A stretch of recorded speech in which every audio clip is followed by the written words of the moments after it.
Did you know that king is Konge in Danish? That has nothing to do with the lesson today. I'm Kendall Bryan Hunter. This is Come Follow Me, Get to the Point, where I always show up, I always come prepared, we never take roll, and it's bring your own refreshment. Today's a Hershey bar wrapper. I got hungry earlier, so don't worry about that. And no, that didn't go in the trash. So today we are covering King David and King Solomon in Come Follow Me. So we start out, and it covers 2 Samuel and also 1 Kings, so we kind of jump around. And you can read the other stuff that we don't read because we skip around in chapters. It's okay. In fact, it'd be helpful just because you become a more informed member if you get familiar with all the chapters that we don't read. But start where you are, and if you're kind of new to this, just follow the church's program. So David has been on the run. As if you remember, David, as a young man, was anointed king over Israel, and he's just been on the run when he fell out of graces with King Saul. So King Saul died, and then finally King David is able to take the throne, and where he stays in the counsel of the Lord.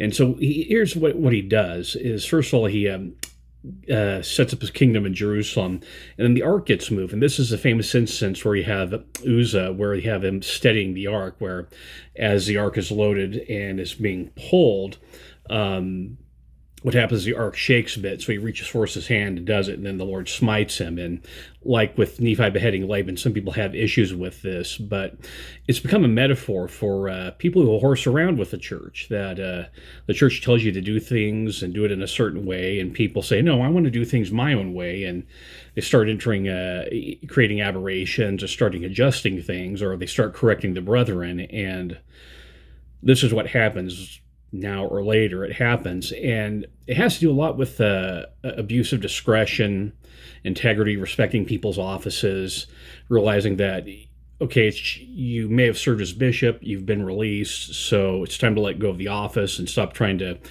act like you've been bishop or a stake president or what have you. Stop trying to fiddle around with the church and let other people lead, and also realize that you're not in a position to offer correction to the church. There's also some technical stuff too, is how they took the ark was in a cart. But if you remember, especially if you've seen Indiana Jones and the Raiders of the Lost Ark, you're supposed to carry the ark by poles and on shoulders and not load it into a cart.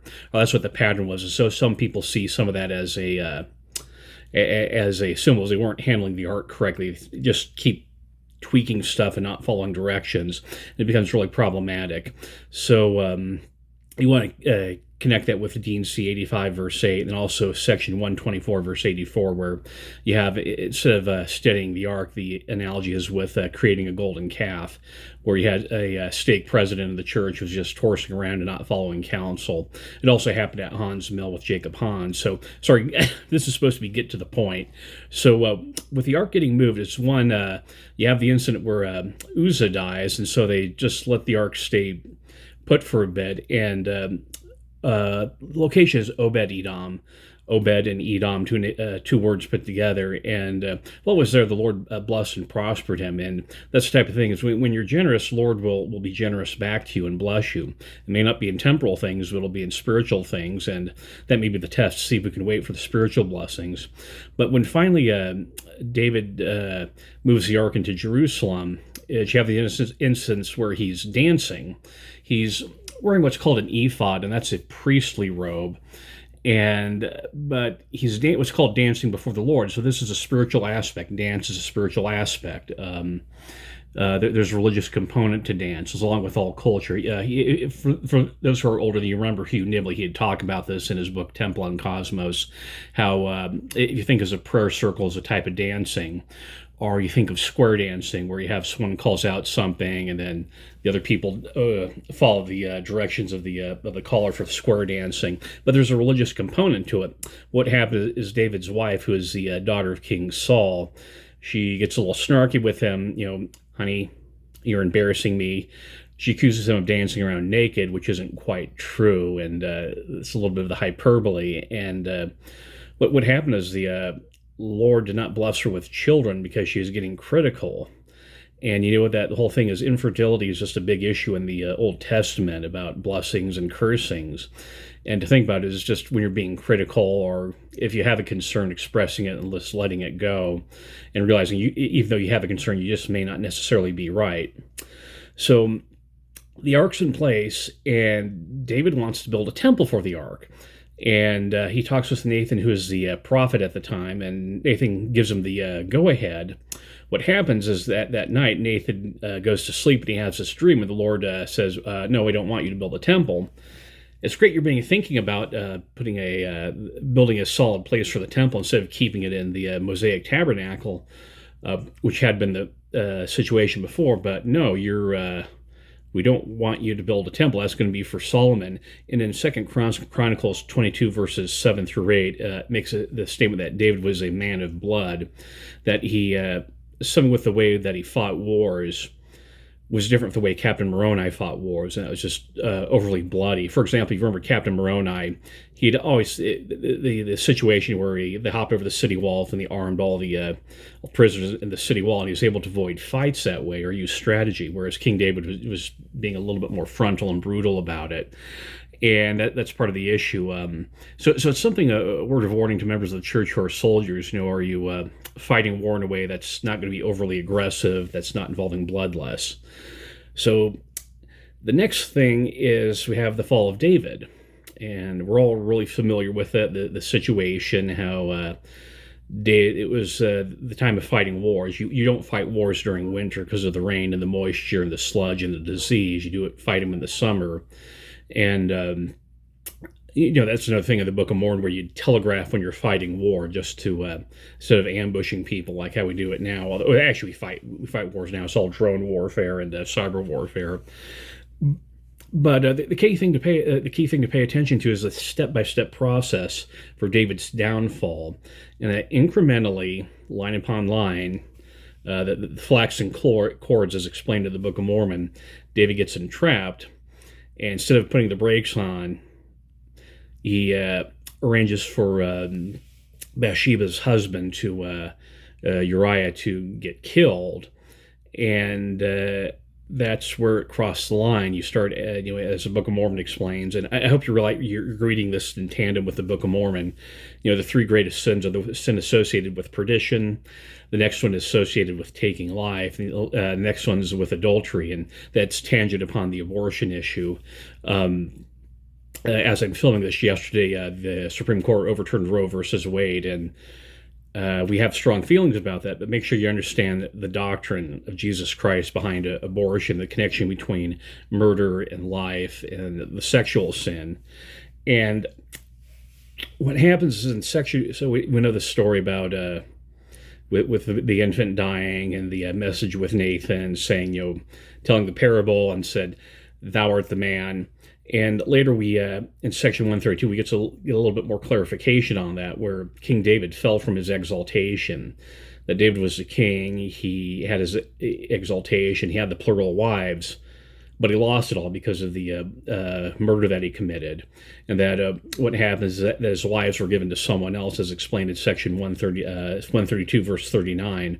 In fact, Joseph Smith taught that. And if you have a copy of the Encyclopedia of Joseph Smith Teachings, he actually, let me dig this out right now, if I can find it, that, you're married and sealed in the temple, and we sometimes teach that you're never going to be released from the calling as father, and that's not true. You actually can get released. That what can happen is you can get released. Let me skip on, because I'm getting a little bit talkative. Journal of Discourses, section 8, verse 55, and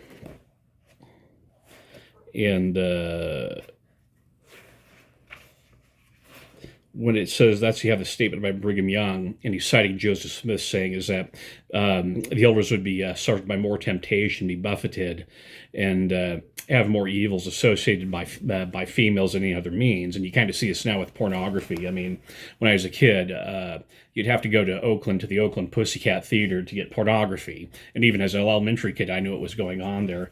Now this is your porn, your phone's your porn movie theater. And that's what goes on. I'm not very good at looking up stuff on the fly in C, D, E,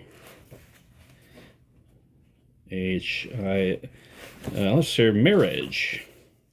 So page 412 of the Encyclopedia of Joseph Smith's Teachings. This is page 412. And he said, Joseph Smith said, and this is a second-hand account, he said, Joseph Smith said that many would awake in the morning of the resurrection sadly disappointed, for they by transgression would have neither wives nor children, for they'd surely be taken from them and given to those who should prove themselves worthy. Again, he said a woman would have her choice, that it was a privilege and could not be denied her. So, yeah, no one's going to get forced into a marriage. I know that's like every single romance novel ever written about women getting in these marriages. I'm going a little bit over. This is from Jesse Crosby. If you saw the recent Joseph Smith movie that the church put out, there's 3 versions. You have the original cut, then you have the edited cut, and then you have the version that's done by the Emma Smith's Association, where you have more of Emma Smith put in there. And this is what he says, where you have Jesse Crosby, and it's where Joseph Smith's out beating the rug, and Jesse Crosby comes up to him and criticizes him, saying, hey, you're doing woman's work. And then Joseph Smith said that if a man cannot learn in this life to appreciate a wife and do his duty to her and properly taking care of her, he need not expect to be given one in the hereafter. His words shut my mouth tight as a clam. I took them as a terrible reproof. After that, I tried to do better by the good wife I had and tried to lighten her labors. And that's what happens. People wonder about people who aren't married or how this marriage thing works out. And we don't exactly know. We know there's a plan, but the specific details, we don't know in there. But this idea that you're sealed and you're kind of stuck getting married to someone, an abusive family, that's not true. Is that the sealing power, you can bind and loose. You can bind in a marriage, but you can also loose marriages. And it's the same thing with children, how that all works out.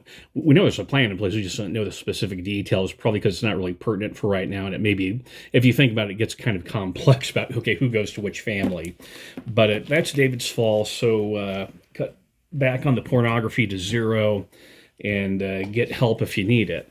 Okay, 1 Kings 3, we move into Solomon. And Solomon is the son of King David and Bathsheba, and he ascends to the kingship, or when he was a little kid, he takes over the throne, and he has the famous dream where he's asked, okay, what do you want? And King Solomon's response is that he wants wisdom. And the Lord congratulates him and says, not only you're going to get wisdom, you're going to get all this other stuff too, because you didn't want the lives of your enemy or power or anything like that. That's a very good choice on King Solomon's part, wisdom.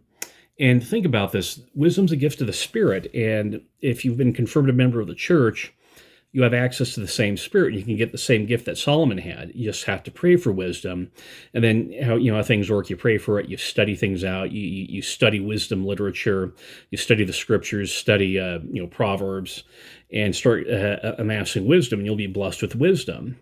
However, wisdom's not the supreme virtue, it's charity. If you read the Book of Mormon and Doctrine and Covenants, and also 1 Corinthians chapter 13, Paul says that, though I speak with the tongue of men and angels and have not charity, I'm a sounding brass and tinkling cymbal. And Paul makes the point that if you have tongues or prophecy or knowledge, those stuff are going to go away. At some point, people will be exalted and all omniscient, so you won't have to worry about knowledge or information. If you speak tongues, you're all going to be speaking the pure language. That's in Zephaniah 3:9. And prophecy, all the prophecies will eventually be fulfilled. So you don't put your a testimony in that type of thing. You try and become a charitable person. That's something that stays with you. God's the epitome of charity. And so as good as it was, the better answer would have been charity. And so move on to 1 Kings 8. You have the dedication of the temple, and you compare that to D&C section 109, the dedication of the Kirtland Temple. And also you can go online and find the dedicatory prayer for your temple. They have a site. It's not sponsored by the church, but I do have the text of the dedicatory prayers. For example, I live in the Provo City Center Temple District, and that was given by President Oaks. And it's interesting how he refers to the education institutions here, and also to the Constitution, which is also referred to in Section 109, the importance of understanding temple worship and also constitutional principles as we're coming up on the 4th of July, making sure that you're getting a copy of the Constitution and reading it and reviewing it and understanding what it says and what it doesn't actually say, and is your political party right or wrong or mistaken on certain things. But also go to the temple and making sure you're participating. The COVID-19 restrictions are being lifted. So, okay, I'm at 15. This is a lot longer than I needed to go. Remember, this is get to the point. And the next point is 1 Kings 11. And that's well, first of all, in verse 30, you have the issue of Ahijah and the cloak, and you compare that with Captain Moroni and the title of Liberty. See, there's a lot of parallels. The Book of Mormon is really integrated and locked tight with the Bible. But you have the problem with King Solomon is that as he got older, he had these political marriages with the Egyptian, the Pharaoh's daughter in Egypt. But also the other wives started assimilating him and bending him, and he started engaging in the practices. And so this is, the cliche is the man of wisdom, the man of foolishness. In his old age, he let his guard down and gave in to peer pressure and got assimilated. And that's what happened is he eventually lost the kingdom because of the assimilation problem, which is the continued problem going on, is that we're in the world, but we have to interact with people of the world, but we start adopting their practices. So that's the end of it because I've gotten way over, but here's the Christ quotient. So what's the pattern for falling away from Christ that you learn from King David and you learn from King Solomon? And it has to do with marriage, with matrimonial relationships, with adopting worldly practices. I mean, like I said, as after Roe versus Wade was overturned yesterday, I went on the social media and, it has been taken back by members who were taking positions that were out of harmony with the doctrine of Christ, that if you study things like the nature of premortality and the nature of abortion, early on they used the expression feticide and infanticide from Brigham Young and John Taylor, and the church just consistently, since the beginning, it has been against this. You understand the whys and the wherefores, and that we're adopting these practices and it's causing problems the same way it caused for King David and also King Solomon. But the second thing is about the Christ quotient is after you fall away from Christ's atonement. You think about Christ's atonement and how do you come back to Christ? And coming back to Christ is the point.